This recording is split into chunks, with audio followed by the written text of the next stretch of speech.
नमस्कार, मैं हूं नवजोत चंदावा। रही है शुभ संयोग वाली सावन की शिवरात्रि।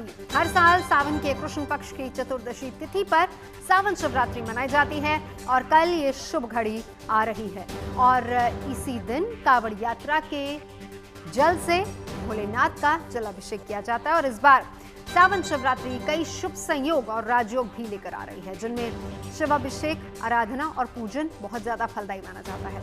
तो आज हमारे इस शो में हम जानेंगे शिवरात्रि के शुभ योगों के बारे में, शिवरात्रि की महिमा क्या है वो भी समझेंगे, चर्चा करेंगे इसी से जुड़ी पौराणिक कथाओं की भी, और ये भी समझेंगे कि कांवड़ यात्रा का इससे संबंध क्या है। इसके अलावा शिव के पूजन दर्शन का भी विधान क्या है वो भी समझेंगे। शुभ मुहूर्त और महादेव को प्रसन्न करने के उपाय क्या है, इस पर भी चर्चा करेंगे। इसके अलावा ये भी हम आपको बताएंगे कि इस बार सावन शिवरात्रि खास क्यों है।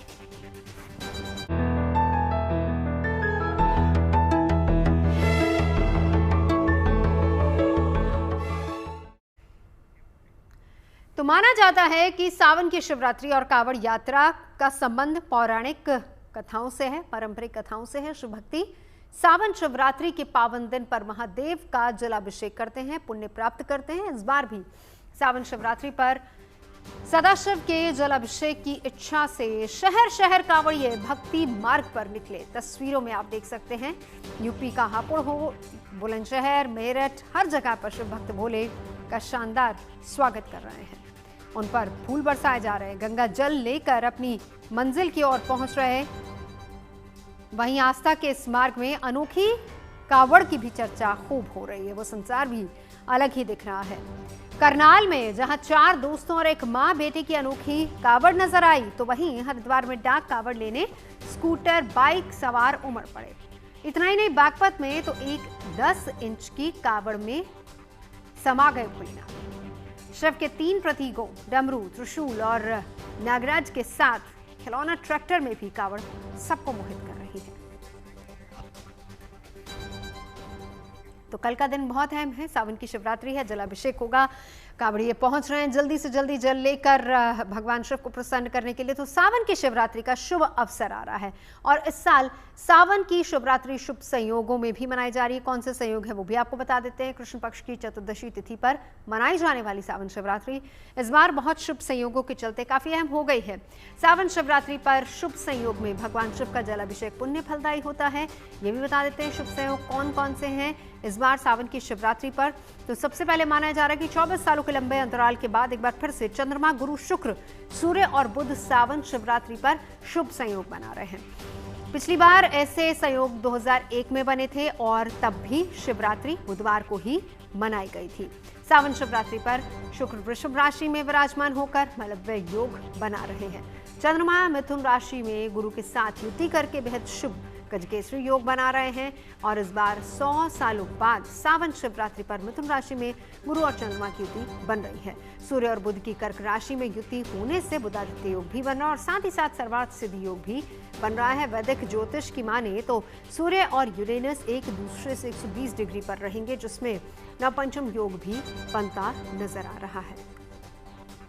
अगर आप ग्रहों को देखें तो बृहस्पति, चंद्र और शुक्र ये ऐसी सिचुएशन में बैठे हुए हैं जहां से अगर आप सावन की शिवरात्रि पर साधना करेंगे, पूजा करेंगे तो आपको वरदानों की प्राप्ति अवश्य होगी। शुक्र की वजह से पंच महापुरुष योग, गुरु चंद्र की वजह से गजकेसरी योग, इतने सुंदर संयोग हैं कि इस बार सावन की शिवरात्रि पर हर व्यक्ति को 1 लोटा जल शिव जी को चढ़ाना चाहिए और जितना संभव हो नमः शिवाय का जप करना चाहिए। बृहस्पति और शुक्र दोनों विवाह के लिए बड़े अहम माने जाते हैं, इसलिए जिनका विवाह नहीं हो पा रहा है, इस बार सावन की शिवरात्रि पर ऐसा संयोग बना है कि अगर वो अपनी आयु के बराबर बेलपत्र शिवलिंग पर चढ़ाकर प्रार्थना करेंगे तो उनका विवाह शीघ्र होगा। शुभ योगों वाली शिवरात्रि है, कौन कौन से शुभ योग हैं और कैसे आप इसका लाभ उठा सकते हैं सब जानेंगे खास मेहमानों से। उससे पहले सीधा चलेंगे, मनीष मेरे सहयोगी हमारे साथ मौजूद है, क्योंकि जो रौनक है ना मनीष, वो हर जगह पर नजर आ रही है। कांवड़ लगातार शिव भक्त कावड़ लेकर पहुंच रहे हैं। कल शिवरात्रि है, जल अभिषेक होगा, लेकिन उससे पहले आपके पीछे की तस्वीर भी हम देख रहे हैं। दिखाइए आप कहां पर हैं और किस तरह की रौनक आप देख पा रहे हैं। देखिए नवजोत, हरिद्वार की रौनक यात्रा करते हुए अब दिल्ली एनसीआर पहुंच चुकी है। मैं भी एनसीआर के एक हिस्से में नोएडा में मौजूद हूं और ये एक कांवड़ शिविर है। यहाँ पर बहुत सारे जो कांवड़िए वो पहुंच रहे हैं क्योंकि कल शिवरात्रि है, तो आज बहुत सारे लोग यहाँ पहुँचे हैं जो कि ये लगता है कि थोड़ा पहले आ गए, तो आज वो यहीं विश्राम करेंगे और कल ही उनको जल चढ़ाना है। बहुत सारे जो कांवड़िए हैं वो मेरे साथ यहाँ मौजूद हैं। उनकी तस्वीरें बहुत खास होती हैं, उनकी यात्रा के अनुभव बड़े खास होते हैं। क्या नाम है आपका? वापी नाम है। वापी कहाँ जाना है आप लोग? मैं सरतावर जाऊँगा दिल्ली, मदनपुर खादर। ले लिया। तो कौन सी यात्रा आपकी पहली बार है कि पहले भी गए हैं? ये लेके मेरा 5वीं बार है। ये लेके 5वां है। क्या करते हैं आप? मैं जो नौकरी करता हूँ वैसे। जॉब से इतनी दिन की छुट्टी मिल जाती है? हाँ, मेरे सर हमेशा सपोर्ट करते हैं, छुट्टी के लिए कोई दिक्कत नहीं होती है, हमें छुट्टी हमेशा छुट्टी मिलती है। मैं क्या नाम है आपका? संजय। तो कैसी रही यात्रा? यात्रा तो बहुत मस्त बढ़िया रही और एकदम सही, एकदम हो गई अभी तक तो। बाकी कल जल चढ़ेगा आएंगे तो अपना बाकी जो भी है करेंगे। तो अभी अब आपकी पहली बार थी या 5वीं बार है आपकी? अभी वैसे तो हम जाते रहते हैं लेकिन जल चढ़ाने दूसरा जोड़ा पूरा हुआ है, दूसरी बार जा रहे हैं। बहुत बढ़िया। शंकर भगवान की जय। ओम नमः पार्वती पते हरे हरे महादेव। क्या नाम है आपका? अभिषेक बोले। अभिषेक, कितनी उम्र है आपकी? 18 साल की। और कब से कांवड़ ला रहे हो? ये दूसरा साल है बोले। दूसरा साल है। तो इतनी कम उम्र में आपने शुरू कर दिया, शुरुआत कैसे हुई? सकते हैं बोले सारे जाते थे, चले गए, बोले ने बुलाया, हम पहुंच गए। बस बोले का बुलावा चाहिए, ना पैसा चाहिए, कुछ नहीं चाहिए। बोले बुलाएंगे ऑटोमेटिक पहुंच जाएंगे। भगवान की जय। दोस्तों को देखकर शुरुआत। हाँ, ये सारे बोले हैं भाई, ये दोस्त नहीं है भाई, ये सारे खास भाई है। क्या करते हो आप? कुछ नहीं, सारे बोले सामने करते हैं, बोले की सेवा करते हैं। बोले शंकर भगवान की जय। ठीक है, तो ये तमाम लोग आप देख रहे हैं और एक बार मैं आपको नज़ारा वो भी दिखाऊं जो तमाम सारे कावड़ यहाँ पर रखे हुए हैं वो किस तरह के हैं, उनके अलग अलग रंग है, उनकी अलग अलग भावनाएं भी आपको उनके कावड़ में दिखाई पड़ जाएंगी। यहाँ पर एक कावड़ टंगा है, हालांकि इनको मैंने अभी ढूंढने की कोशिश कर रहा हूँ, मुझे मिले नहीं, लेकिन आप देखिए कि इसमें एक बच्चे का फोटो लगा हुआ है। अब इस बच्चे का फोटो जरूर उन्होंने अपने बच्चे के लिए कुछ मांगा होगा, इसीलिए यहाँ पर कावड़ में उसकी फोटो लगा के चले हैं। तो ये तमाम सारे जो भावनाएं हैं वो भी जो है आपको इस जो कावड़ हैं उनमें दिखाई पड़ती है। इंतजाम आप देखिए तो ठीक अच्छे इंतजाम किए गए हैं, सभी भोलों के लिए खास व्यवस्थाएं की गई है और खासकर मेडिकल कैंप में अगर आप देखेंगे तो बहुत सारी भीड़ होती है कावड़ियों की, क्योंकि वहाँ पर जो नंगे पैर यात्रा करते हैं उनके पैरों के छालों उनकी पट्टी की जाती है, उन्हें तमाम तरह की दवाएं दी जाती हैं। मौसम अब तक साथ देता आया है, हालांकि शुरुआत की यात्रा के कुछ दिनों में मौसम अच्छा नहीं था, लेकिन अभी 3-4 दिन से अच्छी बारिश हो रही है, मौसम खुशनुमा बना हुआ है। मतलब अब इस यात्रा में भोले का आशीर्वाद भी जुड़ गया है। जी बिल्कुल, भोले का आशीर्वाद तो है ही, क्योंकि बिना भोले के आशीर्वाद के तो कोई यात्रा कर ही नहीं सकता। कृपा होगी तभी आप कर पाएंगे। और मुझे याद है 2 साल पहले शायद आपने भी जीएनटी की कावड़ लेकर आप भी निकले थे हरिद्वार से दिल्ली की तरफ। तो बताइए कितना बदलाव तब में और अब में देख रहे हैं। इस बार आप सिर्फ कवर कर रहे हैं, इससे पहले आप खुद जल लेकर आए थे। तो बिल्कुल देखिए, मैं पिछले साल भी गया था और वो अनुभव बिल्कुल अलग होता है।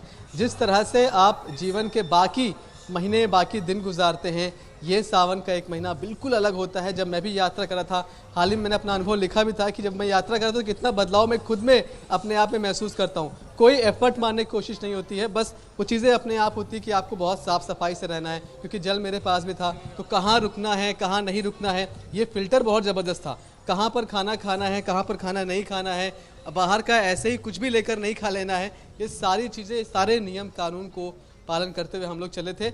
इस बार अंतर आप ये देखेंगे कि इस बार आपको बहुत सारी यंग ब्रिगेड दिखाई पड़ेगी। वो लोग जो कि 15 से 18 साल की उम्र के लोग हैं वो आपको बहुत ज़्यादा दिखाई पड़ेंगे। बहुत सारे प्रोफेशनल आपको इस साल मिल जाएंगे, क्योंकि अक्सर कहते हैं कॉर्पोरेट जॉब में मौका नहीं मिलता है, छुट्टियां नहीं मिलती उस तरीके से, लेकिन इस बार ऐसे लोगों की संख्या बहुत ज़्यादा है जो कॉर्पोरेट जॉब से भी ब्रेक लेकर कांवड़ यात्रा पर गए हैं, सिर्फ जल लेने गए हैं।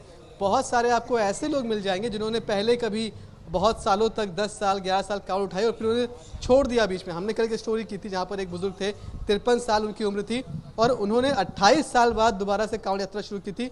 उनका अनुभव यह था कि 28 साल पहले जब आप यात्रा करते थे तो रास्ते उतने अच्छे नहीं थे, रास्तों में सुरक्षा नहीं थी, सड़कों पर लाइटें नहीं होती थी, वो लोग सिर्फ दिन में यात्रा करते थे। लेकिन अब माहौल बहुत बदल चुका है। आपको चाहे उत्तराखंड सरकार हो, चाहे यूपी सरकार हो, तमाम तरह के इंतजाम करके देती है। अलग से डेडिकेटेड आपको एक कावड़ मार्ग देती है ताकि कोई भी दिक्कत आपको ना हो। तो इन सारी सुविधाओं के बीच जब सुविधाएं होती हैं तो जाहिर सी बात है कि उस रास्ते पर आपको बहुत सारे ज़्यादा लोग दिखाई पड़ते हैं और वही संख्या यहाँ दिखाई पड़ रही है। अमूमन यहाँ पर इतनी भीड़ नहीं होती है, लेकिन इस साल यहाँ पर इतनी बड़ी संख्या में लोग पहुँचे हैं। ये बताते हैं कि अलग अलग तबका, अलग अलग वर्ग के लोग, अलग अलग आयु के लोग इस बार कांवड़ यात्रा में जुड़े हैं और बहुत जोशो खरोश से वो ये भी दावा करते हैं कि ये हमारी जरूर भले ही पहली यात्रा हो, लेकिन अगले साल अब हम बार बार ये यात्रा करने वाले हैं। बिल्कुल तो मनीष, आपने यहाँ जिक्र किया है कि बहुत सारे प्रोफेशनल्स हैं, यंगस्टर्स हैं, उन्होंने इंतजाम इतने बेहतर किए हैं जो इस बार यात्रा कर रहे हैं। हो सकता है कि आपको प्रोफेशनल और यंगस्टर्स मिले हों, लेकिन मैं आपको यहाँ पर ये भी बताती चलूँ, जो तस्वीरें हम लगातार दिखा रहे हैं जब से कांवड़ यात्रा शुरू हुई है,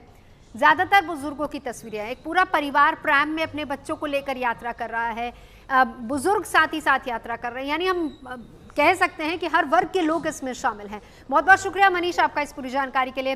खास मेहमान हमारे साथ लगातार बने हुए हैं। चलिए हम एक बार चर्चा की शुरुआत करते हैं। प्रतीक जी मेरे साथ इस वक्त स्टूडियो में जुड़ चुके हैं, साथ ही साथ आचार्य राज मिश्रा जी हमारे साथ मौजूद हैं। इसके अलावा हमारे साथ वानियारा जी एस्ट्रोलॉजर मौजूद हैं और सिद्धार्थ एस कुमार एस्ट्रोलॉजर हमारे साथ जुड़ चुके हैं। आप सभी का बहुत बहुत स्वागत है। चर्चा की शुरुआत प्रतीक जी आप ही से करेंगे। इस बार के शुभ योग कौन कौन से बन रहे हैं? देखिए, इस बार अपने आप में बड़ी महत्वपूर्ण शिवरात्रि हो रही है। हर शिवरात्रि महत्वपूर्ण है सावन की। इस बार राहु का नक्षत्र आर्द्रा, जिसे ओस की बूंद समान माना गया है, वो पड़ रहा है। तो राहु से भी जो पीड़ित हैं, और ज़्यादातर समस्याएं देखा भी जाता है शनि राहु केतु की होती है कलयुग में, तो इसलिए ये शिवरात्रि खास है। शाम के 5:54 तक इस नक्षत्र में कहीं ना कहीं आर्द्रा नक्षत्र रहेगा, उसमें आप लाभ ले सकते हैं। उसके अलावा आपने योगों की बात करी तो गज केसरी योग, मिथुन राशि में बृहस्पति और चंद्रमा की स्थिति जब एक ही राशि में होती है तो गज केसरी योग कहा जाता है। ज्योतिष शास्त्र के महानतम योगों में से एक है। दूसरा, क्योंकि शुक्र की स्थिति वृषभ राशि अपनी स्वराशि में बनी हुई है, जो कि पृथ्वी तत्व की राशि है, वहाँ पर होने की वजह से मालव्य योग बना हुआ है, सर्वार्थ सिद्धि योग बना हुआ है। भद्रा भी इसी दिन पड़ रही है, लेकिन उसका वास स्वर्ग में होगा, इस वजह से कहीं भी कोई दिक्कत नहीं है। तो ऐसा प्रतीत होता है जैसे कि शिवरात्रि, क्योंकि अभी तक 2025 कहीं ना कहीं जद्दोजहद वाला साल रहा, कहीं ना कहीं एक स्ट्रगल देखा गया, तो वो खत्म होने जा रहा है।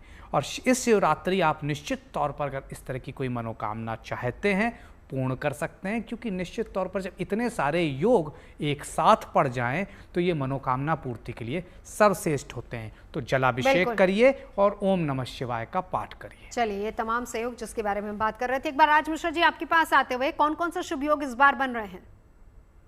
देखिए, इस बार का शुभ योग की तो ऐसे प्रतीक जी ने बहुत सुंदर चर्चा की। केसरी योग बन रहा है और मैं इस बार के शिवरात्रि पर 30 वर्ष बाद बनने वाले शुभ योगों की बात करूंगा। और इस वर्ष की शिवरात्रि शायद सबसे महत्वपूर्ण है और जिस चीज को दुनिया की आवश्यकता है उसके लिए इस शिवरात्रि में की गई प्रार्थना सफल होने वाली है। एक तो सबसे पहले चंद्रमा और बृहस्पति दोनों एक साथ गोचर कर, इसमें कोई दो राय नहीं है। शुक्र स्वग्रही होकर के गोचर कर रहे हैं और भगवान शंकर के सबसे प्रिय शिष्य शनिदेव, जिनकी माता भगवान शिव की आराधना कर रही थी, जिस कारण से भगवान शनिदेव का स्वरूप नीला पड़ा, भगवान शनिदेव भगवान शंकर को अपना गुरु मानते हैं, वो इस टाइम पर जलवत्व राशि मीन के अंदर गोचर कर रहे हैं और 30 वर्ष बाद जाकर के इस प्रकार का संयोग है, ये परिस्थितियां बन रही। दूसरी एक बात बताना चाहता हूं, ये वर्ष हम सब लोग जानते हैं कि मंगल का वर्ष है और इस वर्ष कितना उत्पात हुआ है ये हम सभी लोग देख पा रहे हैं। हर दिन करके शायद पूरा विश्व ये प्रार्थना करता है कि कुछ अच्छी न्यूज, कुछ बढ़िया न्यूज सुनने को मिले। खैर, गुड न्यूज रोज अच्छी न्यूज सुनाता रहता है तो इसलिए थोड़ी मन में शांति बनी रहती है।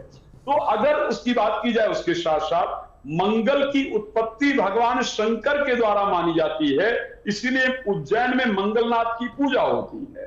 तो ऐसी परिस्थिति के अंतर्गत इस बार अगर शिवरात्रि को भगवान शंकर की आराधना श्रद्धा पूर्वक किया जाए तो शुभ योग तो है ही, चाहे उस शुक्र को लेकर के देखा जाए, चाहे बृहस्पति चंद्रमा को लेकर के देखा जाए, और चाहे शनिदेव का जल तत्व राशि में विराजमान होना देखा जाए, तो इन सभी शुभ योगों के साथ साथ भगवान शंकर की पूजा करने से निश्चित रूप से अपने जीवन के अंतर्गत जो हमारी कामनाएं हैं वो पूर्ण करने वाला समय होगा। बिल्कुल लौटूंगी, दो और खास मेहमान, बिल्कुल लौटूंगी, दो और खास मेहमान हमारे साथ मौजूद है, लेकिन उससे पहले कहते हैं कि सावन शिवरात्रि पर जिसने भोलेनाथ को मना लिया उसे संसार में फिर किसी और चीज की कमी नहीं रहती और न ही जीवन में कोई बाधा परेशान कर सकती है।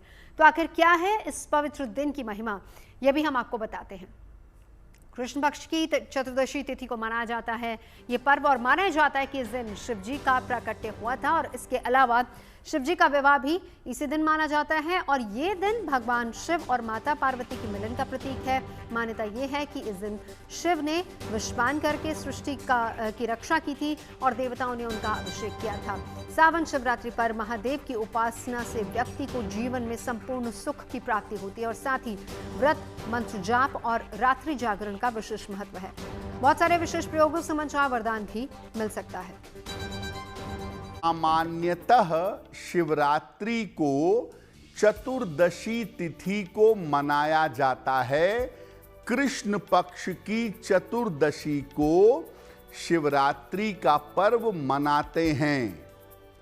ऐसा माना जाता है कि शिवरात्रि पर भगवान शिव का प्रकाश के लिंग के रूप में प्राकट्य हुआ था।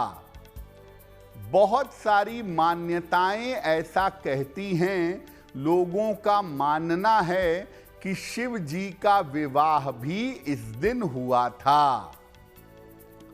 शिवरात्रि पर अगर आप महादेव की पूजा करें, अगर आप शिव जी की उपासना करें तो जीवन में संपूर्ण सुख आपको मिल सकता है।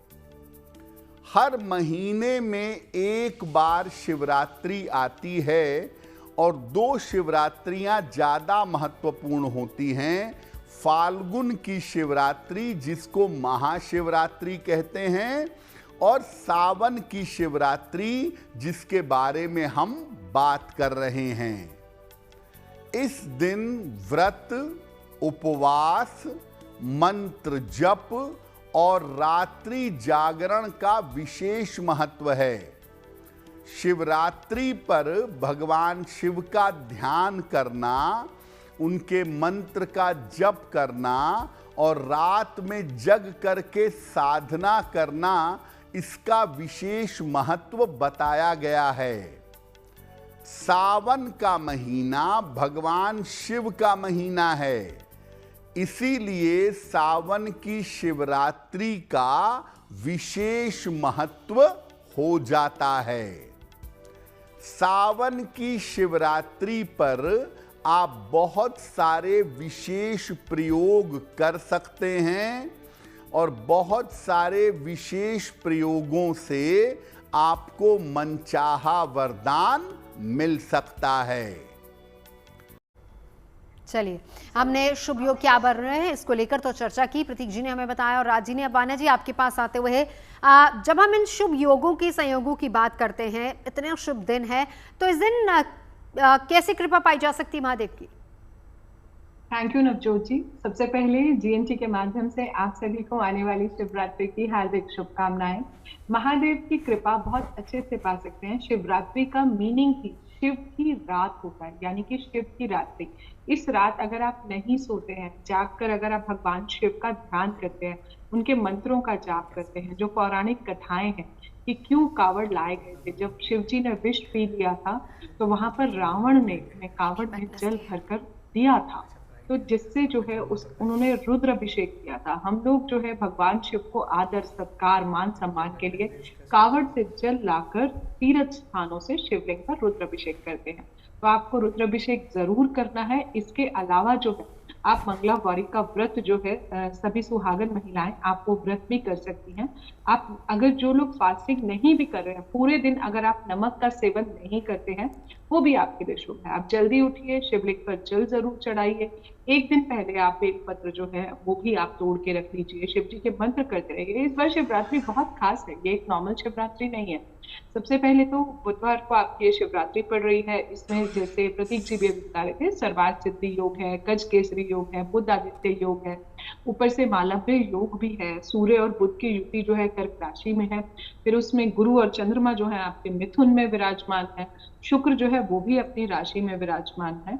तो काफी सारे शुभ संयोगों के साथ ये शिवरात्रि आ रही है, जो कि नॉर्मली हर बार ऐसा नहीं होता है।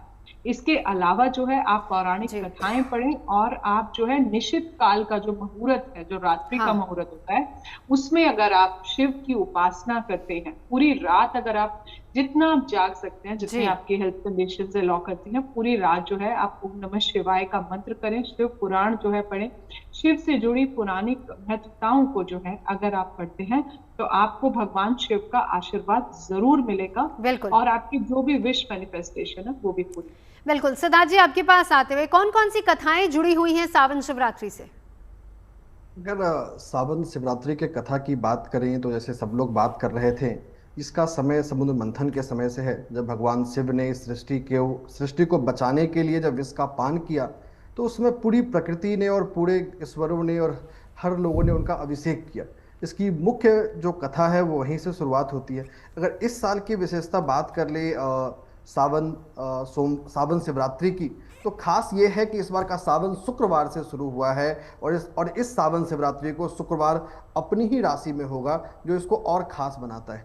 साथ ही साथ बुध देव और चंद्र देव का आपस में राशि परिवर्तन है और कल दिन भी बुधवार का है। एक ऐसा दिन है, आप जिस भी तरीके से भगवान शिव की आराधना करते हैं वो आपके लिए अच्छा रहेगा। साथ ही साथ आप हरे रंग के वस्त्रों को पहन सकते हैं, वो कल के लिए अच्छा है। शिवरात्रि पे 4 पहर की पूजा का विधान बताया गया है, तो उस विधान में आप जितने भी पहर को कर सकते हैं उतने करें, कम से कम जगह तो जरूर रहे। बिल्कुल। प्रतीक जी, आपके पास आते हुए अब क्या क्या शुभ मुहूर्त और शुभ समय रहने वाला है जिस वक्त जलाभिषेक कर सकते हैं या फिर पूजा अर्चना की जा सकती है? देखिए, सुबह 5 बजे के बाद जब प्रातःकाल चतुर्दशी तिथि लग जाएगी, सूर्योदय के बाद से लेके पूरे दिन जलाभिषेक हो सकता है। लेकिन 2 शुभ मुहूर्त हैं, एक 9:43 से 12:58 तक, 12:58 तक। इस दौरान आप जलाभिषेक करते हैं और जलाभिषेक करते समय बेल पत्र में हे राम लिखना या राम लिखना ना भूलें और निश्चित तौर पर 7 की मात्रा में या 11 की मात्रा में बेल पत्र शिव जी को अर्पित करें। दूसरा एक काल मिलता है हमको 3:17 से 5:54 तक। ये एक स्वर्णिम काल है। इसमें आप धतूरा, भांग और गन्ने के रस से शिव जी को अगर अभिषेक करते हैं तो कोई भी असाध्य रोग या कोई भी बड़ी मनोकामना जो कि अधूरी थी और उसके लिए आपने तमाम तरह के यत्न कर रखे थे लेकिन पूर्ण नहीं हो रही थी, वो कर सकते हैं। इस दौरान आपको ये ध्यान रखना है, स्वच्छता का ध्यान रखें। उसी के साथ साथ हो पाए तो शिव चालीसा या रुद्राष्टक का पाठ जरूर कर लें। बिल्कुल। आचार्य राज मिश्रा, कोई शिव पुराण में जो कथाएं मिलती हैं, हम चाहेंगे कि कोई एक कथा अगर आप हमें सुना पाए सावन शिवरात्रि से जुड़ी। बहुत सारी कथाएं शिव पुराण के अंतर्गत मिलती हैं। मैं एक बात आपको बड़ा क्लियर कहना चाहता हूं कि जनरली हम लोग ये सुनते आए हैं कि श्रावण शिवरात्रि को भगवान श्रावण शिवरात्रि या जनरली, आपको एक बात सबसे पहले बता दूं, हाँ, इसको भी क्लियर करते चलिए। शिवरात्रि हर महीने आती है, जिसको मास शिवरात्रि कहा जाता है, इसको ध्यान रखिएगा। महाशिवरात्रि और उसके बाद प्रत्येक महीने में शिवरात्रि आती है, जिसको मास शिवरात्रि कहा जाता है। श्रावण क्योंकि भगवान शंकर का सबसे प्रिय मास है और श्रावण में उस शिवरात्रि को आने के कारण इस शिवरात्रि को, जो महत्वपूर्ण शिवरात्रि है जो कि फाल्गुन कृष्ण पक्ष के अंतर्गत आती है, उसे शिवरात्रि के बराबर माना जाता है या उससे सर्वश्रेष्ठ माना जाता है। एक बात और मैं जो क्लियर करना चाहूंगा, और ये कथा शिव पुराण के अंतर्गत रुद्र संहिता में बहुत क्लियरली आती है, क्योंकि मैं शिव पुराण की कथाएं करता हूं, इसलिए मुझे उस कथा का पूरी तरह से स्मरण है। शिवरात्रि वो दिन थी जिस दिन भगवान ब्रह्मा और भगवान विष्णु दोनों ने भगवान शिव की आराधना किया था, दोनों ने भगवान शिव का पूजन किया था। उस दिन से एक्चुअल में जो प्रारंभ हुआ है वो शिवरात्रि का प्रारंभ हुआ है। जनरली हम लोग कई जगह पढ़ते हैं और बहुत जगह मौजूद भी है कि भगवान शंकर का विवाह शिवरात्रि को हुआ था। एक्चुअल जो शिवपुराण कहता है, शिवपुराण के अंतर्गत भगवान शंकर का विवाह नहीं, बल्कि भगवान शंकर का जो शिवलिंग है, शिवलिंग का जो प्राकट्य हुआ था वो एक्चुअल में शिवरात्रि को हुआ था। और उसी के साथ फिर हर माह जो है वो दिन तो महत्वपूर्ण हो गया, क्योंकि जिस दिन शिवलिंग का प्राकट्य हुआ उस दिन का वो दिन महत्वपूर्ण हो गया। उसके बाद हर मास में जो ये तिथि चतुर्दशी की तिथि पड़ने लगी, उस दिन हम लोगों ने शिवरात्रि मनाना प्रारंभ किया। और उस दिन क्योंकि भगवान शंकर, विष्णु और भगवान ब्रह्मा ने पूजन किया था, इस दिन इस भगवान शंकर ने कहा कि आज के दिन जो मेरी पूजा आकर के करेगा वो मेरे सभी फल को जो चाहता है अपने जीवन में प्राप्त कर सकता है। आपने कहा कांवड़ को लेकर के और कहां पर आता है। अगर मैं त्रेता युग की बात करूं तो श्री रामचरितमानस के अंतर्गत भगवान राम जब रामेश्वरम की स्थापना करते हैं तो उन्होंने कहा जो गंगा जल आन चढ़ावे सो साजुज मुक्ति न पावे। तो हम लोग कांवड़ यात्रा की जो चर्चा करते हैं, मुझे लगता है वो कई युगों पुरानी है। मुझे जब त्रेता युग के अंतर्गत भगवान राम के मुख से सुनने को प्राप्त हो जाती है तो मैं बाकी क्या बात करूं।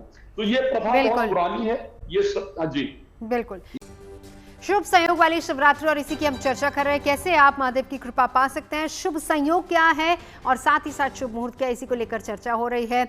अलग अलग जगहों से कांवड़ यात्रा की बेहद खूबसूरत तस्वीरें भी आ रही है और ऐसी मान्यता है कि कांवड़िए गंगा जल लाकर जलाभिषेक करते हैं जिससे उनकी मनोकामनाएं पूरी होती है। तो कांवड़ से कुछ दिलचस्प और पौराणिक कथाएं भी जुड़ी हुई हैं जिनका शास्त्रों में भी उल्लेख मिलता है। मान्यता ऐसी है कि परशुराम जी शिवलिंग का जलाभिषेक करने के लिए गढ़मुक्तेश्वर से गंगा जल आए और आज भी सावन में कांवड़ से जुड़ी इस परंपरा को निभाया जाता है और शिव भक्त गढ़मुक्तेश्वर से गंगा जल लाकर महादेव का जलाभिषेक करते हैं। एक मान्यता ये भी है कि त्रेता युग में पहली बार श्रवण कुमार ने कांवड़ यात्रा की थी और श्रवण कुमार कांवड़ में अपने माता पिता को बिठाकर हरिद्वार ले गए और गंगा स्नान करवाया और वापसी में गंगा जल भी लेकर आए और महादेव का जलाभिषेक किया।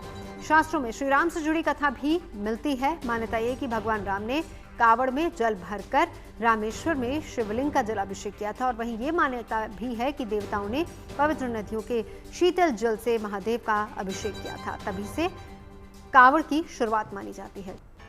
वहीं महादेव के सबसे बड़े भक्त दशानन ने भी कांवड़ की एक कथा उनसे जुड़ी हुई है। कहा जाता है कि समुद्र मंथन के दौरान हलाहल विषपान के बाद नीलकंठ का रावण ने जलाभिषेक किया था और विषपान के प्रभाव को शांत करने के लिए तब रावण अपने आराध्य के लिए कांवड़ में जल भरकर ले गए थे।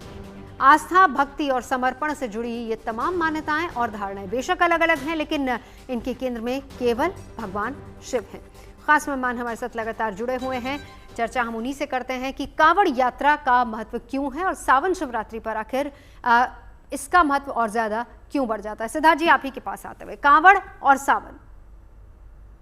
देखिए, जैसे भले भी मैं बात कर रहा था भगवान शिव की समुद्र मंथन के बाद जब उन्होंने विषपान किया था तो वहीं से इस कांवड़ यात्रा का जो आज के समय में जो हो रहा है उसका उल्लेख बनता है। जैसे आचार्य राज मिश्रा जी ने बताया कि और युगों में भी इसका उल्लेख है, बट आज का जो कॉन्टेम्प्रोरी है जिस समय ये कांवड़ यात्रा हो रही है उसका जो सबसे बड़ा ओरिजिन या सबसे बड़ा जो रेलेवेंस है वही होता है। दूसरा, इस कांवड़ यात्रा में जो गंगा जल को लाने की परंपरा थी या हमारे अलग अलग पवित्र नदियों से लाने की थी, चाहे वो गंगोत्री से लाएं या फिर आप अगर बिहार चलते हैं तो वहाँ लोग वैद्यनाथ धाम जाते हैं। तो उन सब की परंपराओं में भगवान शिव को उस विष से मुक्ति दिलाने के लिए और भगवान शिव अपने पावन महीने में जिस विष पान के कारण जिस कष्ट में थे उनको शांति देने के लिए इस कांवड़ यात्रा का शुरुआत हुआ और आज भी शिव भक्त उसी परंपरा को निभाते हुए भगवान शिव का अभिषेक करते हैं। और एक ये चीज है कि कांवड़ यात्रा सिर्फ आस्था ही नहीं है, एक ऐसी पद्धति है जो हम सब के जीवन में एक नए आयाम को जोड़ती है। वो आयाम जो हमें नियम, कायदा और साथ ही साथ जीवन जीने की एक शैली को सिखाता है। और ये एक ऐसा महीना है जहां पे हम प्रकृति से जुड़ते हैं और प्रकृति के ही तत्वों को गंगा जल के जरिए भगवान शिव का अभिषेक करते हैं। बिल्कुल। वाणी जी, आपके पास आते हुए, कल शिवरात्रि है सावन की, हर कोई अपनी अपनी तरह से अपने आराध्य का पूजन अर्चन करेगा, उनको प्रसन्न करेगा, लेकिन मनोकामनाएं लेकर भी बहुत से लोग जाते हैं और कुछ सिद्धार्थ जी बहुत अच्छे तरीके से यहाँ पर एक्सप्लेन भी कर रहे थे और हमारे सहयोगी मनीष भी बता रहे कि कैसे अपनी मनोकामना, चाहे वो पूर्ति के लिए या चाहे वो अपनी मनोकामना पूर्ण हो आगे, उसके लिए लोग कांवड़ लेकर जाते हैं। तो मनोकामनाएं अलग अलग हो सकती है। सुख शांति की सबसे पहले हर कोई मनोकामना करता है, अच्छे सेहत की मनोकामना होती है, धन प्राप्ति की मनोकामना होती है। तो अलग अलग मनोकामनाओं के लिए कैसे प्रसन्न किया जाए भगवान को?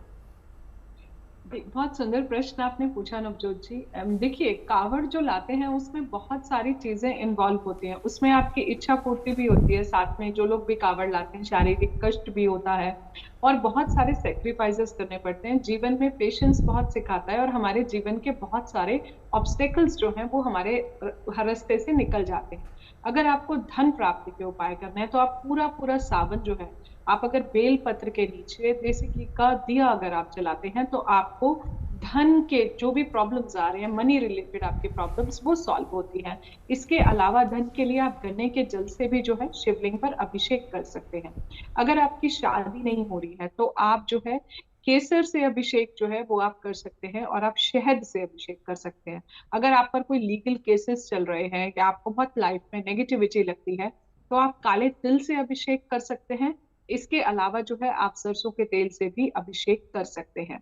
बेलपत्र पर राम जो है वो भी आप लिख के आप जो है बेलपत्र चढ़ा सकते हैं। आप राम राम लिख के ऑड नंबर काउंटिंग में आप जो है वो चढ़ा सकते हैं। अगर आपकी बहुत टाइम से कोई समस्या चल रही है तो आप जौ चढ़ा सकते हैं। अगर आपको कोई पुत्र प्राप्ति चाहिए तो आप जो है गेहूं चढ़ा सकते हैं। अगर आपको अपने 5 एलिमेंट्स को बैलेंस करना है, प्रकृति से जुड़ना है, तो आप पंचामृत जो है वो चढ़ा सकते हैं, जिससे आपकी बहुत सारे एलिमेंट्स भी बैलेंस होते हैं। आपके जीवन में जो भी बाधाएं आ रही होती हैं उनसे मुक्ति मिलती है। इसके अलावा जो है जब भी आप शिवलिंग पर जल चढ़ाएंगे, अभिषेक करेंगे, तो बेलपत्र, इसके अलावा धतूरा, इसके अलावा जो है भांग जो है वो भी आप चढ़ा सकते हैं। आग के पुष्प चढ़ा सकते हैं। अगर आपको लगता है आपको लाइफ में बहुत मेंटल पीस चाहिए तो आप सफेद फूल चढ़ा सकते हैं। उससे आपको जो है लाइफ में शांति मिलेगी। आपको इमोशनली आप जो है बहुत ज्यादा अपनी लाइफ में बैलेंस होंगे। इसके अलावा सफेद फूल के अलावा एक अपराजिता का फूल आता है जो नीले रंग का होता है, वो भगवान शिव को बहुत ज्यादा प्रिय होता है। तो आप अपराजिता का जो पुष्प है वो भी चढ़ा सकते हैं। आप धूप बत्ती कर सकते हैं, आप हरी चूड़ियां पहन सकते हैं, आप जो है श्रृंगार कर सकते हैं और माता पार्वती को भी जो है आप श्रृंगार जो है चढ़ा सकते हैं। सावन में हरे रंग का बहुत महत्व होता है, तभी हरा श्रृंगार किया जाता है। हरी साड़ी पहनी जाती है, हरी चूड़ियां पहनी जाती है। छोटी छोटी कन्याओं को भी आप जो है कुछ कुछ श्रृंगार जो है वो भी आप बांट सकते हो, वो भी आपके जीवन में बहुत सुख लाएगा। भगवान शिव, पूरा चंद्रमा आपके मन का कारक है, तो आपको अगर अपने मन को अच्छा करना है, आप गंगा जल चढ़ाइए, आपको मोक्ष मिलेगा। आप किसी भी तीर्थ का जल चढ़ाइए, वो भी आपको मोक्ष की प्राप्ति देगा। आप मंदिर में बैठिए, वहां के ऑरा और वाइब्रेशन को लेके ओम नमः शिवाय की माला का जाप कीजिए, रुद्राक्ष धारण करें। अगर आप इस सावन में रुद्राक्ष धारण करते हैं तो वो भी आपके लिए बहुत ज्यादा ऑस्पिशियस होता है और बहुत शुभ होता है। चलिए, राज जी से कथा सुनेंगे, लेकिन उससे पहले प्रतीक जी आपके पास आते हुए, देखिए बहुत शुभ दिन भी है, कल बुधवार का दिन है और वाने जी ने कहा है सावन वैसे ही ग्रीन कलर को डोनेट है। कल बुधवार का दिन है, गणपति का दिन है और साथ ही साथ ग्रीन इस दिन भी पहना जाता है। तो कैसे ये सारी चीजें लिंक होती हैं? देखिए, प्रकृति का रंग जो है वो हरा है, ग्रीन है और इस सावन का पूरा महीना हरे रंग को ही समर्पित है। नई फसलें होती हैं, हर तरफ आप देखते हैं हर तरह के फूल, घास, पेड़ पत्ती जगमगा उठते हैं, तो इसीलिए इसको समर्पित है। सावन की शिवरात्रि के दिन खास तौर से की गई पूजा में बड़ा ही लाभ मिलता है। अनुष्ठान को इस दिन अगर आप कर लेते हैं तो बहुत चमत्कारी माना गया है। अब आपको ये भी बता देते हैं कैसे करें सावन की शिवरात्रि पर महादेव का पूजन अर्चन, जिससे कि आपकी सर्व मनोकामना पूर्ण हो जाए। तो सबसे पहले इसके लिए आपको क्या करना होगा, शिव जी को प्रातःकाल उठ के नमन करें, शिव पूजा का संकल्प लें, उसके साथ साथ सूर्य देव को अर्घ्य दें, शिव जी को जल अर्पित करें। उसके पश्चात इसके बाद पंचोपचार पूजन करके शिव जी के मंत्रों का जाप करें। ओम श्राम श्रीम सौप चंद्रम से नमः, इस मंत्र का पाठ कर सकते हैं। अगर ये भी समझ नहीं आता तो ओम नमः शिवाय जो सबको आता है उसका पाठ करें। रात्रि में शिव मंत्रों के अलावा रुद्राष्टक का पाठ बहुत लाभकारी माना गया है। कहा जाता है राहु की समस्या हो या शनि की समस्या हो, रुद्राष्टक का पाठ करने से लाभ मिलता है। शिव स्तुति का भी पाठ इस दौरान आप कर सकते हैं। अगर 4 पहर पूजन हो पाए संभव तो बहुत अच्छा। पहले प्रहर में दूध, दूसरे प्रहर में दही, तीसरे प्रहर में घी और चौथे प्रहर में सहज से पूजन करें। ये बहुत लाभकारी रहता है। और इसीलिए जब क्योंकि शिव जी को ये सब चीज़ें चढ़ती हैं और कहा जाता है दही का प्रयोग सावन के महीने में नहीं करना चाहिए। हर प्रहर में जल का प्रयोग जरूर करना चाहिए, जलाभिषेक जरूर करना चाहिए। इससे आपकी सर्व मनोकामना पूर्ति हो सकती है। तो 4 प्रहर की ये पूजा करने के पश्चात आप निश्चित तौर पर घर में प्रसाद भी बांट सकते हैं जो आपने शिव जी को अर्पित किया। बिल्कुल, एक बार राज जी आपके पास आते हुए कथा आपसे सुनेंगे। देखिए, मैं भगवान शंकर की जब कथा की बात करता हूँ और आज हम भगवान शिव की भक्ति के बारे में नवजोत जी बात कर रहे हैं, मुझे लगता है और श्री रामचरितमानस में गोस्वामी तुलसीदास जी ने बहुत सुंदर शब्दों में कहा है कि इच्छित फल बिन शिव और राधे और लाहि न जोग यज्ञ जब साधे। अगर हमको अपनी मन की कामना पूरी करनी है, अपनी इच्छा को पूरी करनी है, तो बिना भगवान शिव की कृपा के वो संभव ही नहीं है। गोस्वामी जी ने तो यहां तक चैलेंज कर दिया कि लाहि न जोग यज्ञ जब साधे। कोई वाजपेयी यज्ञ कर ले, अश्वमेध यज्ञ कर ले, कोई भी यज्ञ कर ले, लेकिन इच्छित फल बिन शिव और आधे, बिना शिव की आराधना के मन की कामना के अनुसार फल प्राप्त ही नहीं हो सकता है। और मैं बार बार एक शब्द को शिव जी के लिए कहता हूं कि भाई इस दुनिया में, मैंने कई बार कार्यक्रमों में कहा है कि दुनिया, हम जब तक इस शरीर में हैं तब तक हमको हमारे रिश्तेदार नातेदार हमें अपने अपनाते हैं, लेकिन शिव हमें तब अपनाता है जब हमें कोई इस संसार में अपना नहीं रहा होता है, जो हमारा शरीर जल करके राख हो जाता है। आपने कथा की बात कही है, मैं शिव जी से सीखने की बात करता हूं, मैंने बहुत बार शायद चर्चा की है।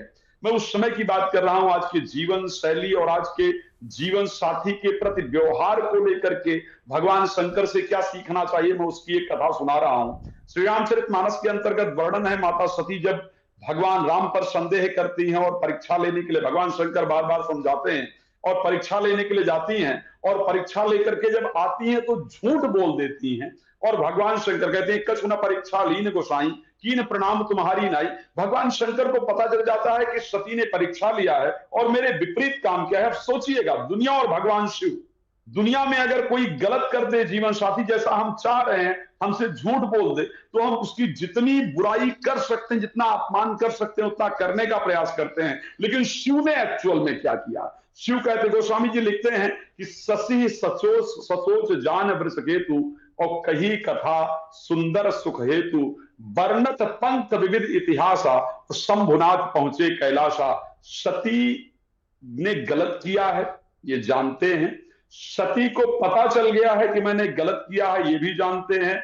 सती को अपने आप आभास हो, मुझे कुछ कहना ना पड़े, उसके लिए और अधिक प्रेम करना शुरू करते हैं। ससी ससोच जान वृष केतु और कही कथा सुंदर सुख हेतु। अपने व्यवहार को और पोलाइट और पॉजिटिव और सुंदर बना लेते हैं। तो आज मुझे जब लगता है, मैं कांवड़ यात्रा बहुत सुंदर है, हम सबको शिव की पूजा करनी चाहिए, लेकिन मुझे लगता है विशेष पूजन वो है कि जब हम शिव से सीखें कि जब क्रोध उत्पन्न हो तो क्रोध में अपने स्वभाव को परिवर्तित कर लीजिए, अपनों से इतना प्रेम करना प्रारंभ कर दीजिए कि वो ये कहने के लिए मजबूर हो जाए कि मुझसे कोई गलती तो नहीं हुई है। ये भगवान शंकर ने एक्चुअल में हमको सिखाया। एक और बड़ी सुंदर, आप अगर कथा की बात कर रहे हैं नवजोत जी, अगर समय है तो हाँ बिल्कुल सुना दीजिए। मैं आप लोग सोचिए, जो सती जी के पिता हैं दक्ष, है ना, दक्ष क्या करते हैं? भगवान शंकर का अपमान करते हैं। एक उसके अंतर्गत, सभा के अंतर्गत भगवान शंकर का अपमान करते हैं। अगर आज कोई किसी पति का, किसी व्यक्ति का ससुर उसका अपमान कर दे या उसके परिवार वाले अपमान कर दे, तो सबसे पहले वो व्यक्ति कहां आता है? अपने घर आता है और अपने पत्नी को ही कहता है, तुम्हारे पिताजी ने मेरे साथ ये किया, तुम्हारी माताजी ने मेरे साथ ये किया, तुम्हारे भाइयों ने मेरे साथ ये किया। लेकिन सोचिए, भगवान शिव वो देवता हैं, भगवान शिव, इसीलिए वो शिव कहे जाते हैं। उन्होंने माता सती को ये बताया ही नहीं कि तुम्हारे पिता ने मेरा अपमान किया था, और ये बात तब पता चली जब दक्ष ने दोबारा अपमान करने के लिए यज्ञ का आयोजन किया और माता सती जाने लगी। भगवान शंकर ने कहा हमें निमंत्रण नहीं आया, हमें नहीं जाना चाहिए। माता सती कहती है नहीं, हमें तो बिना निमंत्रण के पिता के घर जाना है। तो शिव ने तब उस अपमान की बात बताई कि ये दोबारा मेरे अपमान करने के लिए इस यज्ञ की रचना की गई है, इसलिए हमें वहां नहीं जाना चाहिए। तो ये जो छोटे छोटे चरित्र हैं, मुझे लगता है भगवान शंकर से, ये हम सभी को अपने जीवन में सीखने की आवश्यकताएं हैं। कि हम इसको सीखें और शिव से ये सीख करके अपने जीवन में उतारें। मुझे लगता है भगवान की पूजा सिर्फ ये मतलब नहीं है लड्डू चढ़ा देना, पानी चढ़ा देना, भांग धतूरा चढ़ा देना, सिर्फ यही पूजा नहीं है। एक दिन मंदिर जाइए और एक भगवान के गुण को अपने जीवन में धारण करके वापस आइए, एक्चुअल में ये पूजा है। बिल्कुल, यही सबसे बड़ी पूजा है। जाहिर सी बात है कि हम जब भी जाते हैं पूजा अर्चना करते हैं, कुछ ना कुछ हम भगवान से मांगते जरूर हैं उसके लिए। अगर हम कल की बात करें, जैसे माना जी से भी कह रहे थे कि इच्छा पूर्ति के लिए बहुत से लोग जाते हैं। सिद्धार्थ जी, अब आपके पास आते हुए, जब कल महाशिवरात्रि के दिन पूजा अर्चना होगी, लोग पूजा अर्चना करेंगे, चाहे वो शिवालयों में जाके करें या फिर अपने घर पर पूजा अर्चना करें, ऐसे में वो कौन कौन सी ऐसी चीजें हैं जिसका बहुत खास ख्याल रखना है? एक और विशेष बात जिसका जिक्र भी किसी ने नहीं किया कि इत्र से भी क्या अभिषेक करते हैं, पूजा में इत्र का भी इस्तेमाल होता है क्या? आपके दोनों ही सवालों का आंसर करते हुए, बिल्कुल भगवान शिव की पूजा में आप इत्र से उनका अभिषेक कर सकते हैं। खासकर अगर इत्र गुलाब का हो या चंदन का हो तो वो और ज्यादा शुभ हो जाता है। और इस साल 2025 के हिसाब से जब सावन का महीना शुक्रवार को शुरू हुआ था, भगवान शिव भोलेनाथ, आप उनका अभिषेक प्रकृति के हर तत्व से कर सकते हैं, हर तत्व को ग्राह्य करते हैं। 2025 को ध्यान में रखते हुए, खासकर इस बार की ग्रह दशाओं को ध्यान में रखते हुए, जब हमारे नवग्रह में से 7 ग्रह वृष से लेकर सिंह राशि के बीच में होंगे, इस समय आप भगवान शिव को धतूरा, भांग, बेसन की बनी हुई मिठाई, वो बेसन की लड्डू हो गई, ये उनका अर्पण कर सकते हैं। साथ ही साथ लाल मसूर का दाल उनको अर्पण कर सकते हैं। और बहुत जरूरी है, इस बार सिंस हमारा भगवान सावन का महीना शुक्रवार से शुरू हुआ है, तो भगवान शिव के हरिहर स्वरूप की, जहां वो भगवान शिव और विष्णु के संयुक्त अवतार की, संयुक्त स्वरूप की बात करते हैं, उसकी आराधना का साल है। आप शिव गायत्री मंत्र का जाप कर सकते हैं। गायत्री हमारी ज्ञान चक्षु को खोलने वाली होती है, और इस बार बुधवार का भी दिन है, जो प्रज्ञा का दिन है, जो हमारे ज्ञान का दिन है। तो शिव गायत्री मंत्र मेरी तरफ से ये दो ही होगा। एक तो हरिहर स्वरूप की आराधना, जहां भगवान शिव और भगवान विष्णु के संयुक्त स्वरूप की आराधना करें। दूसरा, आप शिव गायत्री मंत्र का जाप करें, जो आपके जीवन में आपकी ज्ञान चक्षु को, वो भी तब जिस समय हम बात कर रहे हैं बुध देव वक्री हैं, शनि देव वक्री हैं, बुध देव अस्त भी रहेंगे, इन सारी परिस्थिति में शिव गायत्री हमारे इस ज्ञान चक्षु को खोलने वाला उपाय हो सकता है। बिल्कुल। एक बार वाने जी आपके पास आते हुए, विवाह के लिए किस तरह का उपाय आप बताएंगी? क्योंकि कहा यह भी जाता है कि कुछ लोग 16 सोमवार करते हैं और कुछ लोग 4 सोमवार करते हैं सावन के, वो बिल्कुल बराबर माने जाते हैं। तो ऐसे में शिवरात्रि के दिन भी क्या कुछ विशेष पूजा अर्चना की जा सकती है? जी, एक तो आप 4 प्रहर की पूजा कर सकते हैं, उसमें जो है आप अपने विवाह की जो है विश रख सकते हैं। आप शिव पार्वती की कथाएं जो है अगर इस टाइम पर सुनते हैं।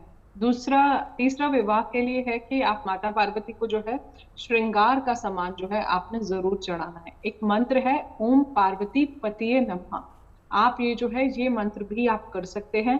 माता पार्वती के सामने बैठ के, शिव पार्वती के सामने बैठ के कलावे से जो है आप 3 बार गठबंधन कर सकते हैं। बट आपको गांठ नहीं बांधनी है, आपको नॉट नहीं बांधनी है, आप सिंपल आप जो है गठबंधन करेंगे 3 बार। इसके अलावा जो है आपको केसर से अभिषेक करना है, आपको इत्र से अभिषेक करना है, या फिर आपको शहद से अभिषेक करना है। ये चीज भी आप कर सकते हैं। मंगला गौरी के जो व्रत होते हैं बहुत ही पावरफुल होते हैं। आप पूरा मंडे नहीं रखते हो, लेकिन क्योंकि ये जो सावन का महीना है भगवान शिव को बहुत ज्यादा प्रिय है। अगर आप निर्जला रख सकते हैं तो निर्जला रख लीजिए, अगर आप फल पे रहना चाहते हैं तो आप फल पे रह लीजिए, और अगर आप किसी भी कारणवश फास्टिंग नहीं कर पा रहे हैं तो आप जो है, आपको अगर कोई विश आपने जो भी अपने मन में मांग रखी है, आप नमक एटलीस्ट उस दिन ना खाएं। पूरा दिन आप भगवान शिव के ध्यान में रहें। हरा रंग जो है, स्पेशली फीमेल्स को मैं बोलूंगी कि आप लोग जरूर पहन लें। मेल्स भी जो है आप लोग कुछ जैसे, क्योंकि नेचर का कलर है, नेचर कनेक्टिविटी के लिए हम करते हैं, और भगवान शिव को ये रंग जो होता है, एक ब्लू और एक ग्रीन, ये दोनों कलर्स जो होते हैं बहुत ज्यादा प्रिय होते हैं। Light shades of blue, darker blue नहीं होता, डार्कर ब्लू शनि का रंग होता है। आप जो है ये सारी चीजें भी कर सकते हैं। आज के दिन आप तामसिक भोजन बिल्कुल नहीं खाएंगे। शिवरात्रि के टाइम पर नॉनवेज नहीं लेना, अल्कोहल नहीं लेना, ब्रह्मचर्य का आप पालन करें। और आप जो है, जो आप बेल पत्र पर राम लिखेंगे, उस टाइम पर जब आप अर्पण करेंगे तो आपकी जो भी विश है, जो भी आप जीवन में करना चाहते हो, चाहे शादी है या आपको और कोई भी ऑब्स्टेकल आ रही है, आप ना सरेंडरिंग मोड में उन्हें चढ़ा के कि मेरे जीवन में जो भी है मैं आपको सरेंडर करता हूँ पूरी तरह। अब इसे आप देखिए, तो आप देखिए जब भी आपकी लाइफ की कोई भी प्रॉब्लम्स है ना, जब हम प्रकृति पर सरेंडर कर देते हैं, ईश्वर पर सरेंडर करते हैं, तो वो बहुत जल्दी रिजॉल्व होती है। जहां पर हम उन्हें कहते हैं कि अब आप देखिए, अब आप इस चीज को मैनेज कीजिए, अब आप इस चीज के मैनेजर हैं, आप इस चीज को देखिए, तो आप देखेंगे कि बहुत जल्दी आपको किसी न किसी रूप में आंसर मिलता है, कोई ना कोई व्यक्ति आपके सामने जरूर आता है। एंड डेफिनेटली भगवान शिव की क्वालिटीज जो है आप अपने जीवन में, अपनी लाइफ में इनकलकेट जरूर कीजिए और नेचर से प्यार कीजिए, वृक्ष लगाइए। यही प्रकृति का नियम है, यही प्रकृति का संदेश है हमारे। बिल्कुल, और इसी से प्रभु भी प्रसन्न होंगे। बहुत बहुत शुक्रिया तमाम खास मेहमानों का हमारे साथ जुड़ने के लिए। तो इस महाशिवरात्रि किस तरह के शुभ योग बन रहे हैं, कैसे शुभ संयोग बन रहे हैं और कैसे आपको करनी है पूजा अर्चना, ये सब हमने जाना अपने खास मेहमानों से।